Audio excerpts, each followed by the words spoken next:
अब हम अमेरिका की उस रिपोर्ट का डीएनए टेस्ट करेंगे जिसमें भारत को विलेन बनाने की कोशिश की गई और इस रिपोर्ट के जरिए अमेरिका ने भारत को बदनाम करने की स्क्रिप्ट भी लिखी है। अमेरिका की तरफ से जारी की गई इस रिपोर्ट में भारत के खिलाफ प्रोपेगेंडा का लंबा चौड़ा चैप्टर है। अब आप पूछ रहे होंगे कि ऐसा क्या है, तो हम आपको बताते हैं। इस विश्लेषण को आप जरा ध्यान से सुनिएगा, क्योंकि किस तरह से अमेरिका भारत को लेकर एक साजिश रचता रहा है। अमेरिका में जो कुछ लोग बैठे हैं उसके बारे में आज आपको जानना चाहिए। प्रधानमंत्री नरेंद्र मोदी 21 जून को अमेरिका के दौरे पर जाएंगे। व्हाइट हाउस में पीएम मोदी का रेड कारपेट वेलकम होगा। लेकिन पीएम मोदी के दौरे से पहले अमेरिका ने अंतर्राष्ट्रीय धार्मिक स्वतंत्रता वार्षिक रिपोर्ट 2022 जारी किया है। ये आपको हम उस रिपोर्ट की कॉपी दिखा रहे हैं। इस रिपोर्ट को अमेरिका के विदेश मंत्री एंटनी ब्लिंकन ने रिलीज किया है और अमेरिका अपनी इस रिपोर्ट को लेकर कहता है कि उसकी ये रिपोर्ट दुनिया भर के देशों में धार्मिक स्वतंत्रता की स्थिति बयां करती है। धार्मिक स्वतंत्रता, फ्रीडम ऑफ रिलीजन। लेकिन इसी रिपोर्ट में अमेरिका भारत को एक विलेन की तरह पेश करता है।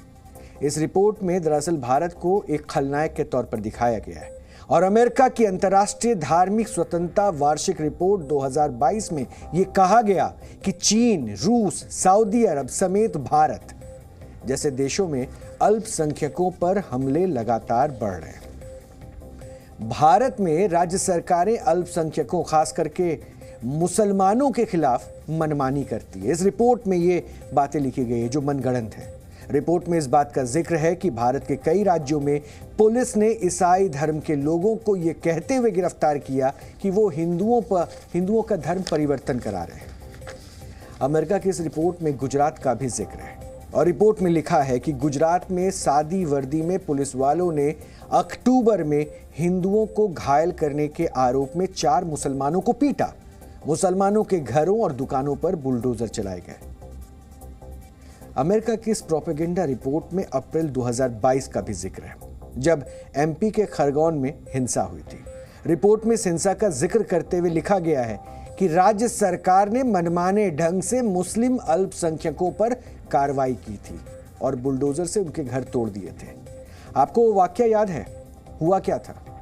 शोभा यात्रा निकाली गई थी, पत्थरबाजी हुई और पत्थरबाजी करने वाले लोगों पर कार्रवाई की गई थी सरकार की तरफ से। लेकिन अमेरिका की इस रिपोर्ट में भारत में अल्पसंख्यकों के ऊपर जाति की जा रही है, यह बताया जा रहा है। अंतर्राष्ट्रीय पटल पर भारत की छवि ऐसी दिखाई जा रही है जहां पर जो दूसरे धर्म के लोग हैं, जिनकी आबादी कम है हमारे देश में, उनको दबाया जा रहा है। ईसाइयों को दबाया जा रहा है, मुसलमानों को दबाया जा रहा है। इस बात का जिक्र किया जा रहा है। अमेरिका की यह रिपोर्ट वर्ष 2022 की है, जिसे इस वर्ष रिलीज किया गया है।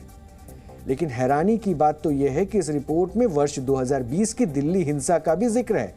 इसमें अक्टूबर 2022 में जारी हुई एक सिटीजन कम्युनिटी की रिपोर्ट का हवाला देते हुए लिखा गया कि पुलिस ने विरोध प्रदर्शन करने वालों के साथ मारपीट की थी।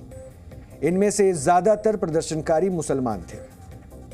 अमेरिका कहता है कि उसकी धार्मिक स्वतंत्रता रिपोर्ट दुनिया भर के देशों में धार्मिक स्वतंत्रता की स्थिति बयां करती है। लेकिन दुनिया को परम ज्ञान देने वाला अमेरिका क्या कभी यह देखता है कि उसके अपने देश में क्या हो रहा है? Amidst the Burma military regime's ongoing repression of religious minorities, thousands of teachers from Muslim, Buddhist, Christian, and other religious backgrounds continue to teach the importance of human rights, including religious freedom and respect between religions. The United States will continue to stand with and support these brave advocates for religious freedom. America ने अपनी इस propaganda report में BJP को खलनायक की तरह पेश किया है। धार्मिक स्वतंत्रता वार्षिक रिपोर्ट में 28 बार बीजेपी का जिक्र है।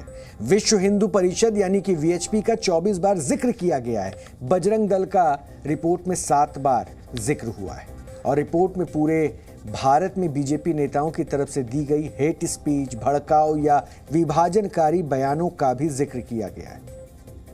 अमेरिका की इस कॉपी पेस्ट रिपोर्ट पर भारत ने अपना स्टैंड क्लियर किया। भारत के विदेश मंत्रालय के प्रवक्ता अरिंदम बागची ने कहा है कि हमें अंतर्राष्ट्रीय धार्मिक स्वतंत्रता पर अमेरिकी विदेश विभाग की 2022 की रिपोर्ट जारी होने के बारे में जानकारी है। अफसोस की बात है कि इस तरह की रिपोर्ट्स अब भी गलत सूचना और गलत समझ पर आधारित है।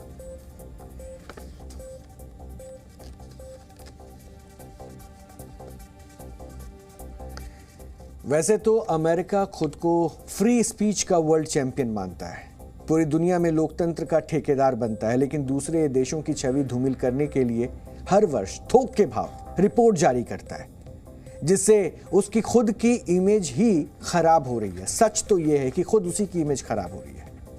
संयुक्त राष्ट्र ने दुनिया के 193 देश को मान्यता दी है, लेकिन अमेरिका 193 देशों में से सिर्फ कुछ देशों को चुनकर उनकी धार्मिक स्वतंत्रता पर टीका टिप्पणी करता है। इनको कुछ देश ही नजर आते हैं। इस रिपोर्ट के जरिए अमेरिका यह कहने की कोशिश कर रहा है कि दुनिया के सबसे बड़े लोकतंत्र भारत में अल्पसंख्यकों पर सबसे ज्यादा जाती हो रही है, सबसे ज्यादा जुल्म हो रहा है। लेकिन इस रिपोर्ट को देखकर लग रहा है कि इसके पीछे की एक सोच बहुत एक्टिव है और इसके पीछे सिर्फ और सिर्फ भारत विरोधी एजेंडा है। अब आपको जो बाइडेन के देश से निकलने वाली इन रिपोर्ट्स का सच भी जानना चाहिए। इसी वर्ष 2 मई को United state commission of international religious freedom की रिपोर्ट आई थी। ये अमेरिका सरकार की बॉडी है, जिसमें अमेरिकी सरकार से ये सिफारिश की गई थी कि भारत में धार्मिक स्वतंत्रता की गंभीर स्थिति को देखते हुए सरकारी एजेंसियों पर आर्थिक प्रतिबंध लगा देना चाहिए।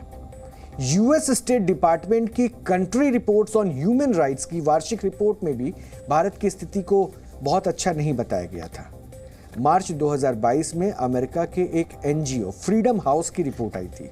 इस रिपोर्ट में कहा गया था कि भारत सिर्फ आंशिक रूप से स्वतंत्र है। अब सवाल है कि हर रिपोर्ट में भारत का ही जिक्र क्यों होता है? भारत दुनिया का सबसे बड़ा लोकतंत्र है और पूरी दुनिया जानती है कि अमेरिका ने भारत का नाम जिन देशों के साथ रखा है, उन देशों का ट्रैक रिकॉर्ड क्या है। ये सब बताने का हमारा मकसद सिर्फ यह है कि अमेरिका दुनिया का ठेकेदार बनकर सबको सर्टिफिकेट देने की कोशिश करता है, जिसमें वो अपने दुश्मनों के साथ साथ दोस्तों को भी नहीं छोड़ता है। वो भारत को दोस्त तो कहता है, लेकिन प्रोपेगेंडा रिपोर्ट से भारत की इमेज को खराब करने की साजिश भी रचता है। और इसीलिए इस रिपोर्ट के बारे में हमने आपको बताया था, क्योंकि इसमें जिन वाक्यों का जिक्र अभी हमने आपको बताया कि वहां पर अल्पसंख्यकों के ऊपर हमला हुआ, उनके घरों पे बुलडोजर चला दी गई, तमाम वाक्य आपके सामने मीडिया रिपोर्ट्स के जरिए भी आते रहे। जिस वक्त हिंदुओं की शोभा यात्रा निकली, उस पर पत्थरबाजी की गई, और पत्थरबाजी की वो तस्वीर तब भी आपने देखी थी। खरगोन की हिंसा क्या हुई थी, जहां से उस हिंसा की शुरुआत की तस्वीरें आनी शुरू हुई। इसके बाद इस घटनाक्रम में साजिश के तार जुड़ते दिखे, और उसके बाद जांच में जो बातें सामने आई, उनके ऊपर सरकार ने एक्शन लिया। लेकिन मामला कुछ और परोसा गया। यानी जो चंद मानसिकता वाले लोग हैं, जिनको ऐसा लगता है कि देश में रहकर देश की साख को, देश की सरकार को, देश की छवि को खराब किया जा सकता है, जो विदेशों में अमेरिका के कई अखबारों के लिए बड़े बड़े आर्टिकल्स लिखते हैं, उनको ये तमाम प्रोपेगेंडा सूट करता है।